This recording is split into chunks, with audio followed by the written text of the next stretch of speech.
Je vais juste vous partager mon PowerPoint. Ça sera pas long. On va l'organiser un petit peu mieux. Donc, moi, je m'appelle Julie Veillette. Je suis responsable du développement des affaires chez Finhandicap. Finhandicap, c'est quoi? Finhandicap, c'est un cabinet de services financiers spécialisé dans l'accompagnement des personnes en situation de handicap et leurs familles. On est comme tous les autres cabinets financiers là, qui existent au Québec, mais on rouvre beaucoup de REI, de régimes enregistrés d'épargne invalidité. Et on est une entreprise à mission sociale, donc on fait beaucoup de recherches sur les finances des personnes en situation handicapée, les programmes de revenus de base, les programmes de subvention, etc. Fait que oui, on va donner des conseils financiers, mais on donne des conseils beaucoup plus larges qui touchent à vos finances que seulement là, d'organisation de REI. Donc, c'est un peu qui on est. Moi, personnellement, je suis au développement des affaires et je m'occupe de faire des conférences, un peu de recherche aussi. À la base, chez Finhandicap, j'étais représentante. Comme Luce l'a dit tout à l'heure, vous pouvez vraiment poser des questions. C'est sûr que je ne vous vois pas vraiment. Fait que n'hésitez pas s'il y a des choses au milieu de la conférence, des choses que je dis que vous ne comprenez pas, que vous voulez des précisions. Si vous voulez des précisions, il y a probablement quelqu'un d'autre dans la salle, comme vous, qui veut ces mêmes précisions-là. Fait que n'hésitez pas à les demander. Si ça s'en vient dans quelques slides, des fois, je vais vous dire, là, gardez votre question, on y arrive dans très bientôt. Mais sinon, là, je vais y répondre immédiatement, là, sans aucun problème. Donc, Finhandicap, ça a été fondé par Guillaume Parent. Le REI a commencé en 2008. Comme vous voyez sur la photo, Guillaume, c'est sa petite fille, c'est lui et sa petite fille. Il a la paralysie cérébrale et en 2008-2009, il a décidé d'ouvrir son propre REI. Il travaillait dans le milieu financier. Puis il a vraiment été déçu des services proposés par les banques puis les caisses. Fait qu'en 2010, il s'est dit, moi, j'ai créé mon premier cabinet financier spécialisé dans le REI et en sécurité financière pour les personnes en situation de handicap. Donc, il a créé Finhandicap. Finhandicap, on a des valeurs, la bienveillance, la performance, la rigueur. La bienveillance, dans le fond, il y a plus de la moitié de nos employés qui sont eux-mêmes en situation de handicap. Plus de la moitié des représentants qui sont eux-mêmes, donc ils connaissent très bien la problématique, ils sont très bienveillants, ils connaissent le niveau de difficulté que ça peut représenter pour des parents. Puis ceux qui ne sont pas eux-mêmes ont souvent un rapport très près, soit un frère, un soeur, un enfant qui est en situation de handicap. La performance, on ne l'oublie pas. Dans le fond, on place l'argent qu'on a sous gestion, on veut qu'elle performe bien. On met ça dans des outils, qu'on ait des bons placements. Et on a des outils vraiment stratégiques qui nous permettent là, de vraiment combiner tous les programmes de, tous les programmes d'aide financière spécifiques aux personnes handicapées et la planification financière et la rigueur, ben on est prescrit, là, on est régi par les règles prescrites par l'Autorité des marchés financiers. Donc, l'argent, tu sais, le patrimoine financier est en sécurité. Là, on n'est pas, c'est pas dans un compte en banque personnel. C'est vraiment aussi sécuritaire que une banque, là, de ce côté-là. Il n'y a pas de problème. Les trois piliers où est-ce qu'on fait des services, gestion de patrimoine, sécurité financière et la communauté Finhandicap. Qu'est-ce que c'est la gestion de patrimoine? Ben, c'est l'ouverture de REI, mais aussi beaucoup d'autres comptes. CELI, REER, CELIA, PREE. Tu sais, on voit vraiment l'ensemble de la situation. Des services de planification financière, successoral, gestion. La sécurité financière, on parle d'assurance vie, de calcul d'assurance pour les personnes, pour les parents dont les enfants sont en situation de handicap. De l'accompagnement au CPH. Si vous n'avez pas le crédit pour personnes handicapées, on vous donne du soutien d'accompagnement pour ça. Et d'autres programmes de revenus gouvernementaux. Et la communauté, mais on a vraiment un ensemble de professionnels qu'on peut vous référer, notaire, comptable, agent d'immeuble, clinique, service à domicile, bref. On se fait un plaisir là, de ce côté-là là, de regarder et les associations possibles qui existent pour vous soutenir. Avant qu'on commence le noyau de la truc, le noyau de la conférence, j'aimerais vous dire que cette présentation-là, elle ne peut pas être interprétée comme des conseils financiers, juridiques ou fiscaux. Notre rôle ce soir, c'est vraiment de vous donner dans cet atelier, de vous outiller, de vous accompagner euh, pour bien comprendre les programmes et les mesures qui existent là, pour le passage aux 18 ans. Mais ça ne se veut pas des conseils financiers, juridiques ou fiscaux. On en donne des conseils financiers ou fiscaux. C'est possible d'en avoir chez nous, là, mais ce soir, c'est vraiment plus un aperçu global de ce qui peut se passer. Les 18 ans, la fin des aides à l'enfance. Qu'est-ce qu'il y a après? Bon, l'arrêt des allocations familiales. Ça veut dire quoi, les allocations familiales? Aux enfants, ben, pour le Canadien, c'est entre 0 et 6 500 à peu près que vous recevez, puis la québécoise, c'est entre 1000, 2000, plus les allocations pour enfants handicapés. Au provincial, on parle de 2700. Au fédéral, on peut parler jusqu'à 3322. Puis si vous avez le sens, c'est pour les soins exceptionnels, le soin exceptionnel, j'ai oublié tous les trucs, là, mais handicap. Bref, pour ceux qui sont dont les enfants sont très handicapés, peuvent avoir le sens là, qui augmente dans le fond les allocations familiales. Et tout ça, aux 18 ans, ça s'arrête. C'est remplacé par quoi? Ça va être remplacé par le revenu de base ou le programme de revenu, la solidarité sociale ou le programme de revenu de base. Ceux qui ont la possibilité d'aller chercher le sens, dans le fond, pour les soins exceptionnels, à ce moment-là, c'est une bonne chose de le faire avant les 18 ans. Si vous pouvez, ça va vous faciliter l'accès aux aides financières. Vous n'avez pas besoin de rapport médical pour la solidarité sociale.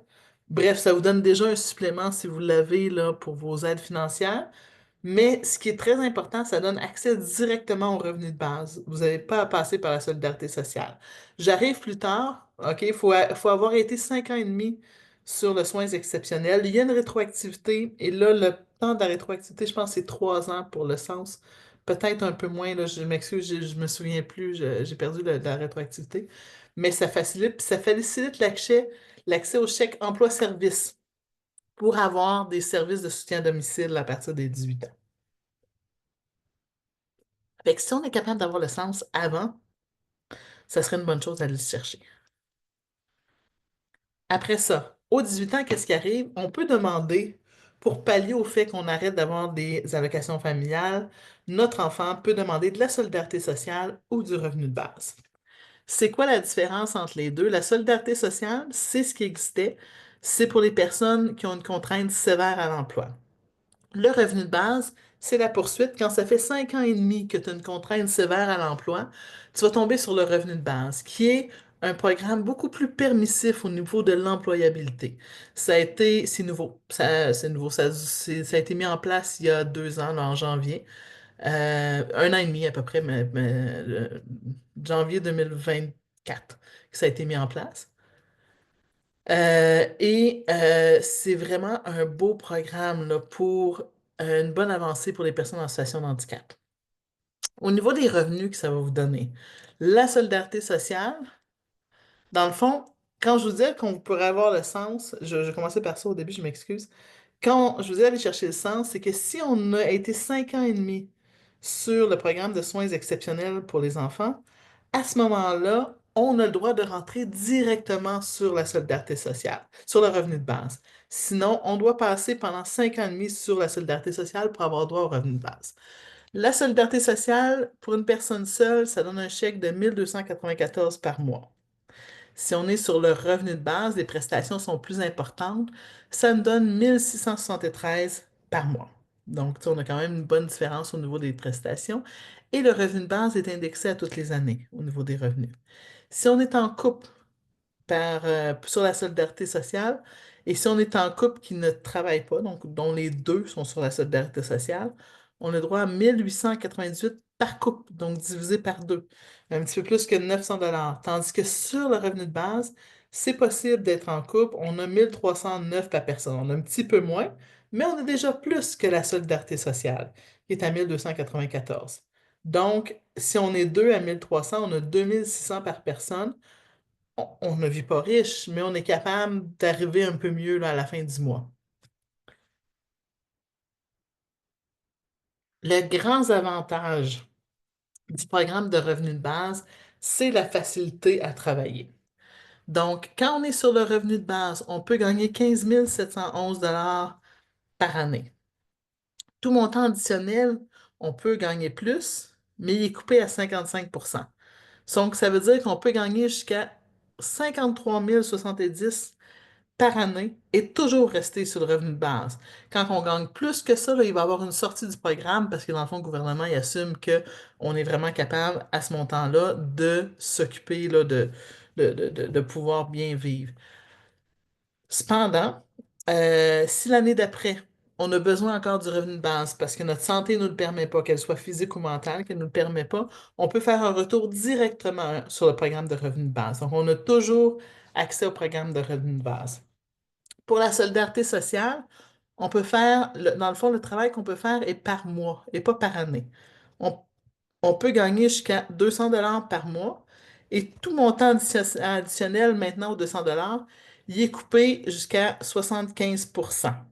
Donc, le maximum qu'on peut gagner, c'est 17 928 avant de ne plus avoir d'allocation. Donc, il y a une très grande différence sur les montants qu'on peut gagner. Et la gestion, elle est extrêmement compliquée pour les parents. Pourquoi? Ben, surtout pour la personne, sa solidarité sociale elle-même, si elle est capable de gérer. Souvent, on va voir que c'est les parents qui vont gérer là, en début, quand les enfants sont jeunes.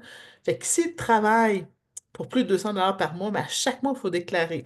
Le mois d'après, il est coupé. Mais il ne faut pas qu'ils travaillent trop parce que s'ils travaillent trop, il va y avoir une sortie de programme.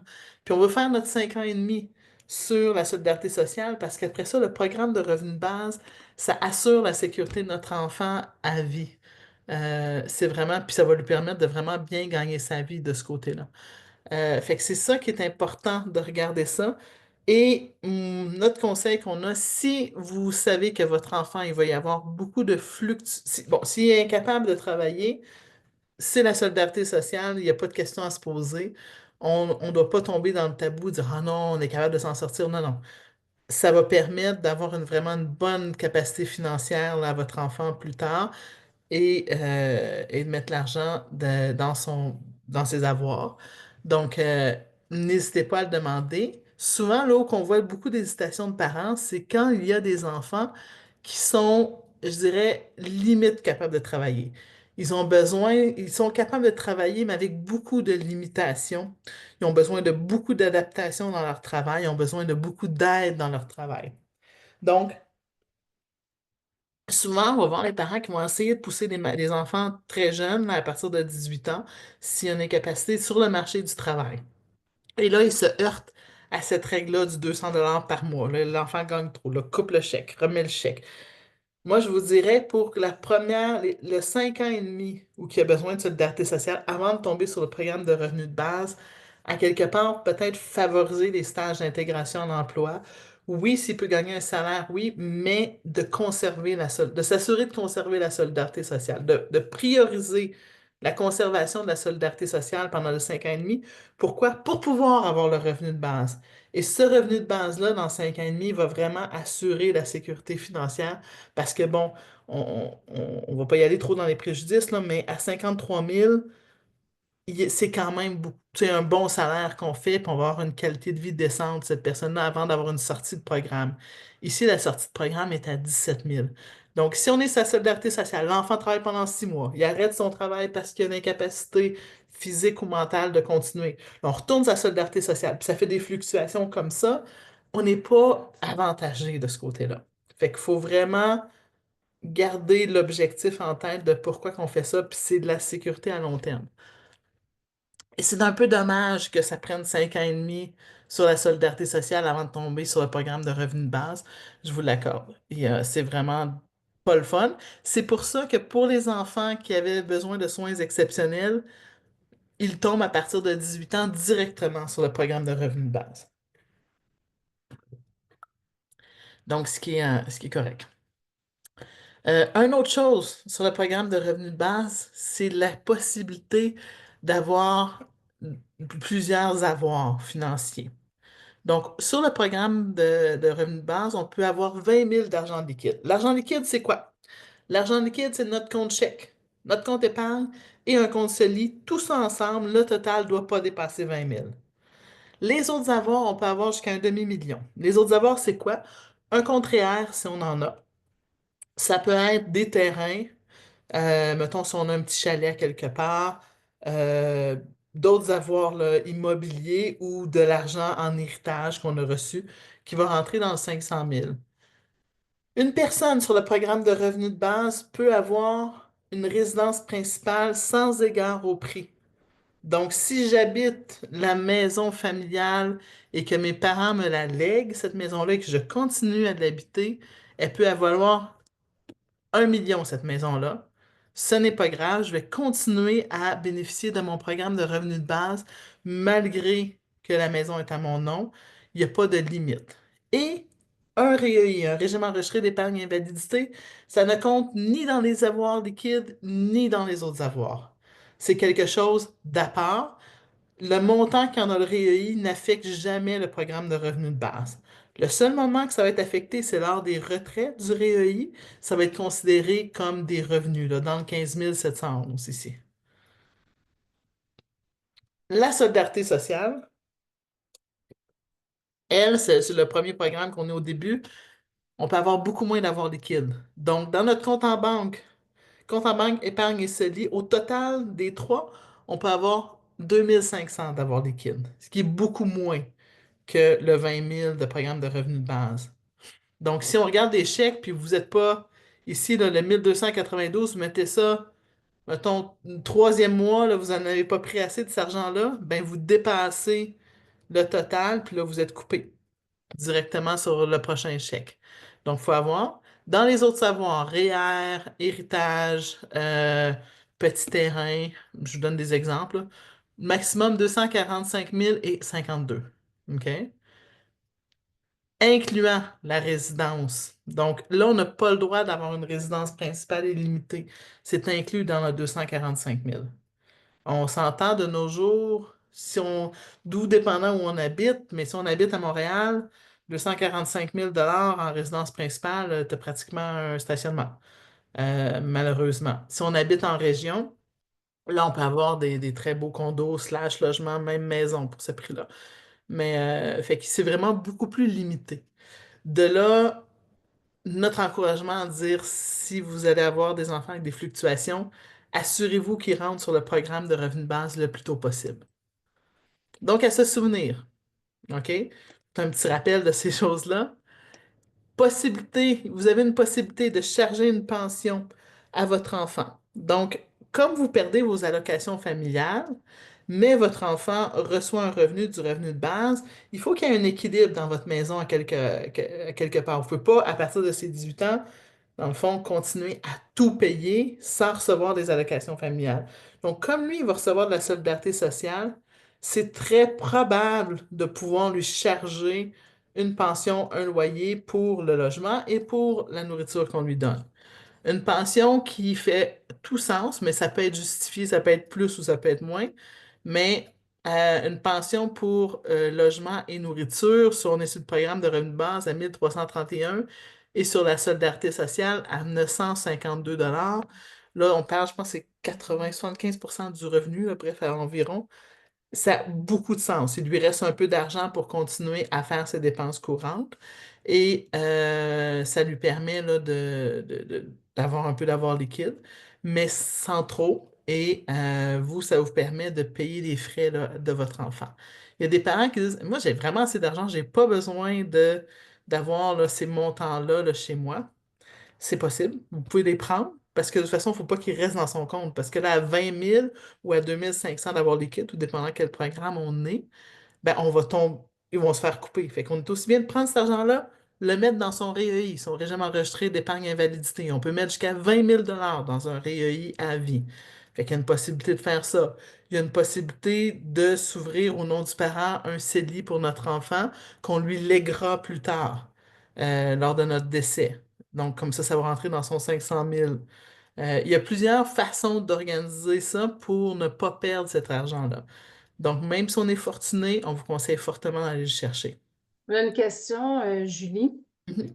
Quel est le mécanisme pour savoir que le 2500 est atteint et que le chèque sera coupé? Vous comptez votre compte en banque. Il faut que vous donniez vos comptes en banque à la solidarité sociale. Fait qu'il faut qu'au premier, au 31 et au premier du mois, donc au 30 puis au premier, là, tout dépendant des mois, il faut que le compte soit en bas de 2500. Puis le compte, on parle de ces trois taux composés, compte épargne, compte chèque et compte CELI, la combinaison des trois. Si vous n'avez pas de CELI puis pas de compte épargne pour votre enfant, mais ça va juste être son compte chèque. Mais la solidarité sociale vérifie les comptes de l'enfant. Est-ce que ça répond à la question? J'espère que oui. Super. Ah, il y a d'autres questions? Oui, ça vient d'arriver. Je pense que c'est 200 000 pour le REI et non 20 000. Oui, c'est 200 000 pour le REI. Moi, tu t'es 20 000. trompé, t'as dit 20 000. Ah, je m'excuse. Non, 20 000, c'est des avoirs. Oui, c'est 200 000 pour le REI, absolument. C'est un lapsus de ma part. C'est 200 000 à vie qu'on peut cotiser. Le montant total, il est illimité. Dans le fond, l'intérêt qu'on fait sur l'argent qu'on a mis, subvention, est bon. Ça, il n'y a pas de limitation. Le 20 000, c'est les avoirs liquides sous le revenu de base. Donc, on ne peut pas avoir plus de 20 000 d'avoirs liquides sous le revenu de base et 2500 sur la solidarité sociale, là. Je m'excuse si j'ai confondu les deux, là, mais c'est cela. Comment sait-on si on est admissible au PRB au lieu de la solidarité sociale? Faut avoir des limitations graves à l'emploi. Donc, oups, excusez-moi, j'y arrivais ici. Il faut juste que j'ôte ça. Donc, dans les démarches, si on a eu le sens, OK, soins exceptionnels pour enfants, l'enfant va être admissible directement au programme de revenu de base. Si on a un diagnostic permanent, je pense, il y a plusieurs maladies que s'ils ont eu le CIPH, qui ont des diagnostics, je pense que c'est diagnostic permanent, j'ai oublié le terme, là, mais il me semble que c'est ça le terme, qui a une centaine de maladies plus un peu, là, que les gens, ils vont assumer que vous avez une limitation sévère à l'emploi. À ce moment-là, vous n'êtes pas admissible au PRB, au programme de revenu de base. Vous êtes admissible directement à la solidarité sociale. Et 5 ans et demi après votre admissibilité, vous serez admissible au programme de revenu de base. Donc, c'est comme un processus. Déficience intellectuelle moyenne, vous allez avoir tu sais, oui, vous aurez, je vois qu'elle me demande ça. Oui, vous pourriez, en déficience intellectuelle moyenne, vous allez avoir un accès à la solidarité sociale pendant 5 ans et demi. Et après, vous allez avoir un accès là, au programme de revenu de base. Dans la déficience intellectuelle, je vous recommande fortement de le faire parce que je sais qu'on veut amener notre enfant à beaucoup de, tu sais, troubles du spectre de l'autisme assez, tu sais, de moyen à sévère, déficience intellectuelle de moyenne à sévère. Euh, on va amener notre enfant à la plus grande indépendance possible en tant que parent. Puis on se dit, hey, si je le mets sur la solidarité sociale avec tous les préjugés qu'on peut avoir sur ce qu'on appelle communément le bien-être social, on va dire, non, non, non, je veux pas que mon enfant soit sur le BS. Faut pas le penser comme ça. OK? Il y a l'aide de dernier recours qui sont pour les gens aptes au travail. Il y a la solidarité sociale pour les gens qui sont non aptes au travail. OK? À ce moment-là, il va falloir, là, ils vont regarder le diagnostic de votre enfant, ils vont faire une évaluation, puis ils vont déclarer, c'est assez quand on a des diagnostics de déficience intellectuelle moyenne, de TSA moyen, ce genre de trucs-là, on va être en généralement facilement admis comme non apte au travail. Surtout si on a le crédit d'impôt pour personnes handicapées, ça aide. Ce n'est pas un truc direct, mais ça va aider. Fait qu'ils vont nous admettre sur le programme de la solidarité sociale. Et là, ça prend 5 ans et demi. OK? Puis je sais que certains parents disent, puis ce serait plutôt d'encourager notre enfant à aller faire des stages pendant ces 5 ans et demi, qui sont peut-être payés 200, 250 $ du mois, mais où là, on n'a pas des sorties de programme. Parce que quand on commence à gérer des sorties de programme pendant 3, 4, 5 mois, puis là, il faut rentrer sur le programme parce qu'il y a une perte d'emploi, c'est long à ramasser notre 5 ans et demi, parce que c'est 5 ans et demi sur 6 ans pour avoir le droit au programme de revenu de base. Donc, c'est assez sévère. Puis là, le programme de revenu de base, là, on peut travailler. Fait que je vous conseillerais des 18 ans à 23 ans et demi de vous assurer là, d'essayer de coordonner vos efforts pour qu'ils puissent bénéficier du programme de revenu de base. On espère que le 5 ans et demi va raccourcir là, dans les prochaines années. C'est une grosse demande de toutes les communautés là, toutes les communautaires, pardon, qui travaillent avec les personnes en situation de handicap, mais c'est pas encore le cas. Il y a une autre question. Est-ce que le transfert se fait automatiquement? Et si oui, où peut-on trouver l'information pour savoir combien de mois nous sommes rendus? Le transfert se fait automatiquement, mais ça arrive, comme dans tous les programmes sociaux, qu'il y a des ratés. Fait que, habituellement, vous pouvez parler à la personne qui s'occupe à la solidarité sociale. Là, souvent, c'est le travail social ou j'ai oublié leur nom exactement, là, mais la personne qui s'occupe de vous à la solidarité sociale pour votre enfant. Vous pouvez lui demander ça fait combien de temps, puis il reste combien de temps avant de tomber sur le programme de revenu de base. Ils vont pouvoir vous le dire. Puis vous avez vos relevés aussi d'année en année. Donc, vous allez pouvoir regarder ça. Prochaine question. J'ai eu comme information qu'on ne pouvait pas demander la solidarité sociale avant 18 ans et un jour. Est-ce vrai? Oui, on ne peut pas la demander, mais on peut la préparer avant. Donc, pendant tous les 17 ans, là, vous préparez tous les documents, les rencontres de médecins, ta, ta, ta, ta. Puis au 18 ans et un jour, vous déposez là, la demande euh, pour la solidarité sociale. Donc, vous faites tous les documents, vous faites tout, tu sais, vous n'avez pas besoin d'attendre les 18 ans pour remplir tous les documents, mais vous devez attendre les 18 ans pour les déposer. C'est vrai, ceci. Mais je vous conseille vraiment de vous, au début des 17 ans, commencer les démarches. C'est quand même long, c'est fastidieux. Puis on est très occupé. Des fois, tu sais, c'est des délais de rencontre de médecins. Quand on parlait de déficience intellectuelle, c'est pas un diagnostic qui va nous donner droit directement à la solidarité sociale. Il n'y a pas de présomption de ce côté-là. Fait que, ou TSA non plus. À moins que je pense que c'est TSA sévère que c'en est un. Mais tu sais, il va falloir aller voir, tu sais, obtenir des diagnostics, faire une évaluation, etc., etc. Fait que ces choses-là prennent du temps. Donc, on revient. Les démarches, préparer. Ouais, c'est ça, je t'ai rendu là. Préparer les formulaires avant les 18 ans, c'est ce que je suis en train de vous dire. Puis, dès l'anniversaire, là, obtenir à l'anniversaire un relevé des actifs. Un relevé des actifs, c'est quoi? C'est qu'est-ce qu'il y a dans ses comptes en banque. Votre enfant ne doit pas avoir plus que 2500. S'il y a plus, ben, il va avoir une coupure de sa solidarité sociale. Et on peut déposer là, la demande. S'il a reçu un héritage avant ses 18 ans, à ce moment-là, il faut que l'héritage soit dans un compte à part. Vous ne pouvez pas mettre l'héritage dans son compte courant parce que ça, à ce moment-là, ça va faire en sorte qu'il y a une contamination, puis on ne saura pas quelle partie c'est son argent actif, quelle partie c'est son héritage. Fait que c'est important, si on anticipe qu'un enfant va recevoir, de mettre son héritage dans un autre compte pour ne pas, pour qu'on puisse les trucs. Il y a une autre question, Julie. Si on a un vieux diagnostic qui a eu à l'âge de 6-7 ans, est-ce qu'on doit refaire le diagnostic à 18 ans pour Oui, obtenir la solidarité? ben, il va falloir, oui, parce qu'il va falloir faire remplir le médecin d'inaptitude au travail. On a dit diagnostic, là, mais c'est un papier d'inaptitude au travail qu'ils vont vous demander de remplir, là, qui, si on a un diagnostic, vont permettre d'étoffer l'inaptitude au travail. Mais tu sais, à 6-7 ans, il n'y a pas d'aptitude ou d'inaptitude au travail nécessairement. Sauf dans un cas où c'est un diagnostic évident. Puis là, vous allez pouvoir voir la liste là, à ce moment-là. Mais sinon, oui, il va falloir le refaire. Le REI, parce qu'on en parlait souvent là, depuis tantôt du REI, on va en parler un petit bout, un petit peu. Ne pas attendre les 18 ans pour l'ouvrir. Là, on va y aller dans le tabou. Ça arrive souvent, souvent, souvent que nous, on se fait dire par les gens que leur banque leur a dit parce que on avait des subventions plus élevées à partir de.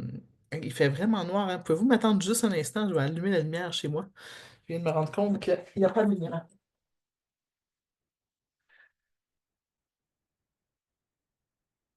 Et je suis revenu. Il y avait la lumière naturelle. Je viens de me rendre compte que la nuit vient de tomber. Euh, on se fait dire pour le REI par plusieurs banques, attendez les 18 ans de votre enfant pour l'ouvrir parce que là, vous allez avoir des meilleures subventions. À la base, si on place 1 000 $ et puis on est à haut revenu, un revenu familial en haut de 100, à peu près 115 000 présentement, le gouvernement nous donne quand même 1 000 $. Fait qu'il n'y a aucun placement que je connais, moi, personnellement, qui font du 100%. Donc, déjà, à la base, on fait du 100% avec notre placement. Fait que c'est extrêmement, le plus tôt possible qu'on est capable d'ouvrir le REI, ouvrez-le. Ça va aider votre enfant là, plus tard dans sa vie. Un peu, c'est quoi le REI? C'est un programme fédéral d'épargne à long terme qui est subventionné par le gouvernement. Donc, c'est destiné à favoriser le bien-être financier, puis avoir d'épargne à l'abri des coupures. Je vous présentais ce qu'on peut avoir sur le revenu de base, sur la solidarité sociale. Le REI, il compte dans aucun de ces calculs-là. Il est complètement à part. Fait que c'est une bonne façon, si on a trop d'argent dans notre compte actif, ben, on peut prendre notre compte actif et le déposer dans le REI, puis ça ne sera pas considéré comme de la dilapidation de fonds. Si on tombe sur la solidarité sociale plus tard parce que notre enfant euh, avait déjà des activités professionnelles et à 25 ans, je sais pas, je vous donne un problème, à ce moment-là, ça va être il va y avoir une possibilité d'avoir le REI de ce côté-là. Donc, ça vous assure, puis ça permet une planification stratégique avancée. On a une question, Julie. Où trouve-t-on le formulaire d'inaptitude au travail?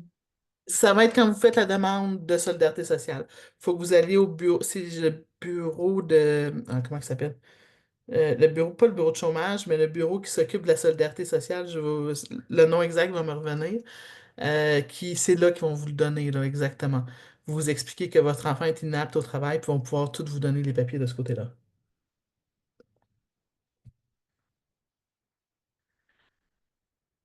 Donc, les titulaires de compte, ça peut être un mineur ou un majeur. Comment que ça marche? Le REI, c'est un compte en banque. Dans le compte en banque, on met des cotisations, des subventions, puis on reçoit des bons du gouvernement. Ce qui fait vraiment de l'argent dans un REI, c'est les rendements. On peut recevoir jusqu'à 70 000 à vie.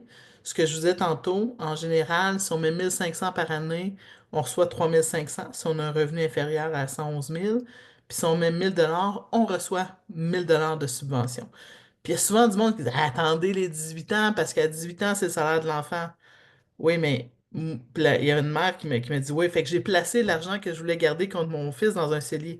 Je dis oui, mais votre CELI, vous faisiez combien de rendement par année dans les bonnes années?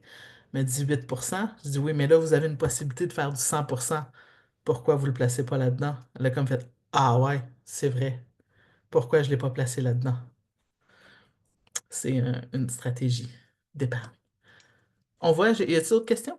Je viens de voir que ça a cliqué. Oui, ça prend quoi pour ouvrir un REI? Ben, en fait, je pense que il y a quelqu'un qui a répondu à la question d'avant, là, où le formulaire, tu cherchais le nom exact. Oui. Elle a répondu local emploi. Oui, de cadre d'emploi-service, exactement, merci. Ça prend quoi pour ouvrir un REI?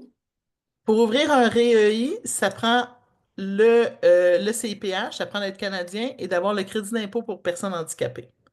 À ce moment-là, vous pouvez ouvrir un REI.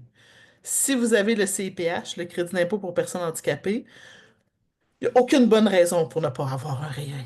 C'est vraiment efficace comme méthode parce qu'en plus, si vous n'avez pas d'argent à mettre parce que vous êtes à bas revenu, pour un revenu inférieur à 36 000, le gouvernement met 1 000 par année par bon. Puis à partir des 18 ans de votre enfant, le gouvernement, c'est le salaire de l'enfant qui compte. Donc, il met 1 000 pendant 20 ans de temps, il met jusqu'à 20 000. Et ça, vous avez mis zéro argent, là. C'est pas des cotisations, puis c'est pas des subventions. C'est des bons. C'est juste de l'argent gratuit pour les ménages à revenus plus modestes. OK? Puis si vous gagnez entre 36 et 55 000, ben, il va y avoir un prorata sur le 1 000 de fait. OK? Est-ce qu'on peut retirer plus de 15 000 par année sur le programme de revenus de base sans être coupé? Est-ce que les retraits comptent comme des revenus? Les retraits vont compter comme des revenus. Je vais vous revenir au programme de revenus de base ici. Oui, tu sais, on peut retirer 15 711. Il faut savoir que le 15 711 il est indexé à toutes les années. Le revenu de base est indexé à toutes les années au taux d'indexation. Là, cette année, c'était 2,8. OK? Fait que ça va suivre l'indexation. Donc, ce montant-là va monter à toutes les années. OK? Mais si on gagne plus que ça, c'est vrai qu'on est coupé, mais on n'est pas coupé du 1 pour 1 comme ce l'était à l'époque pour la solidarité sociale. On est coupé à 55%. Fait qu'on va gagner un petit peu moins du revenu de base, mais on a toujours les bénéfices. Fait qu'avant de plus avoir de bénéfices du revenu de base, des prestations, il faut retirer plus que 53 000 et 70. Puis je vous dirais à ce moment-là, si la personne est capable de retirer plus de 53 000 et 70 dans son REI, ben, je ne suis pas sûre qu'elle a vraiment besoin du revenu de base. C'est quand même des bons montants. Et ce montant-là de 53 000, il ne faut pas oublier qu'il va être indexé lui aussi. Donc, tu sais, dans 10 ans, ça sera plus 53 000. Ça va peut-être être 60 70 000, tout dépendant de l'inflation. Fait que c'est là où il y a quand même sur la solidarité sociale, là, maintenant, c'est rendu à 75%. À l'époque, c'était du un pour un. C'était vraiment, vraiment, les coupures étaient énormes. Puis même là, à 75% coupé, c'est énorme. Parce qu'on ne peut pas gagner plus que 17 928 si on est sorti du programme. Et ce qui est important à savoir pour le programme de revenu de base, même si on a une sortie de programme, ça veut dire qu'on gagne 55 000 cette année, l'année prochaine, on a une sortie de programme, puis au bout de 2 mois, on perd notre emploi, on peut toujours rappeler et revenir directement sur le programme de revenu de base. On n'est pas obligé de passer par la solidarité sociale, tac, tac, tac, faire toutes les étapes. Donc, tant qu'on respecte les règles du programme de revenu de base, les règles d'admissibilité du PRB, on peut toujours revenir dessus. Fait que c'est vraiment une sécurité à long terme, le programme de revenu de base. C'est un des programmes, tu sais, oui, il y a ses lacunes, mais c'est un des programmes qui a été implanté par le gouvernement du Québec. OK. Ce que je vous expliquais tantôt, le revenu de base, pour les cotisations, on a ici Léo, OK, et j'ai ici Emma. Même famille, même revenu, placement placé exactement pareil. Je vais vous montrer les deux. La seule différence, c'est que Léo, il commence à placer les revenus à 1 an et Emma, il commence à 19 ans à mettre de l'argent dans le REEI. Puis si on regarde ce que ça fait, ça c'est les courbes que ça fait, ben Emma, à ses 60 ans, elle a 6 075 dans son REEI. Puis Léo, il a 1,4 million. Il y a une différence énorme. Puis la seule différence, c'est le temps de placement. Dans le fond, c'est des courbes exponentielles, le REEI, parce que c'est de l'intérêt composé.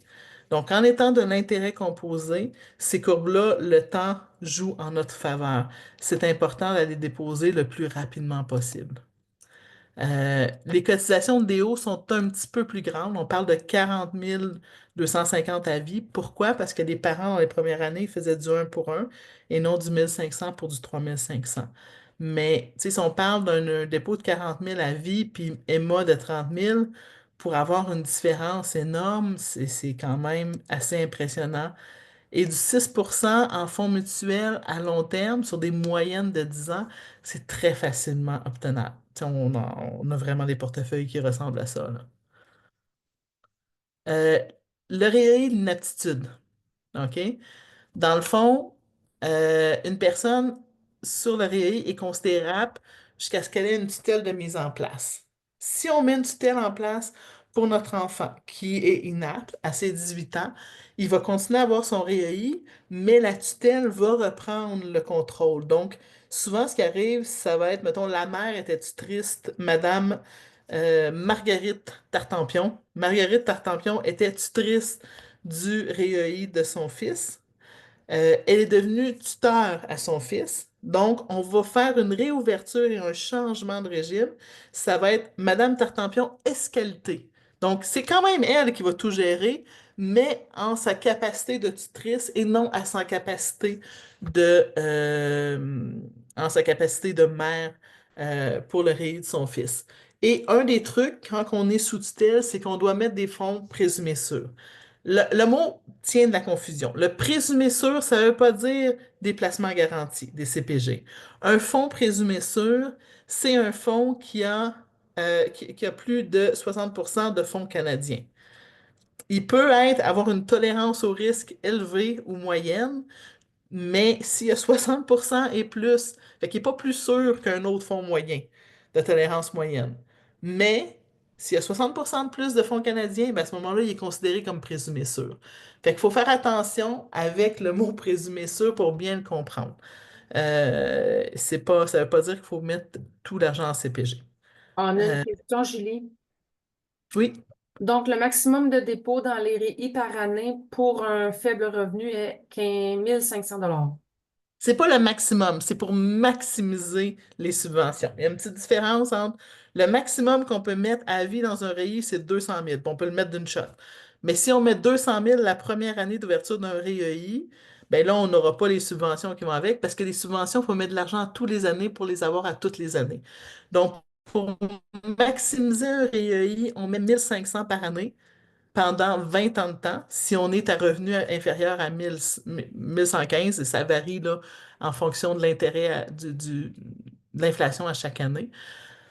Donc, on met 1500 par année. On peut on peut avoir de la rétroactivité. C'est-à-dire que si on aurait eu le droit d'ouvrir un REEI, on peut retourner 10 ans en arrière et mettre l'argent dans le fond, à chaque année, pour pouvoir racheter, dans le fond, des cotisations passées que l'on n'aurait pas utilisées. Et ça, 10 ans en arrière, on ne peut pas mettre le montant d'une shot.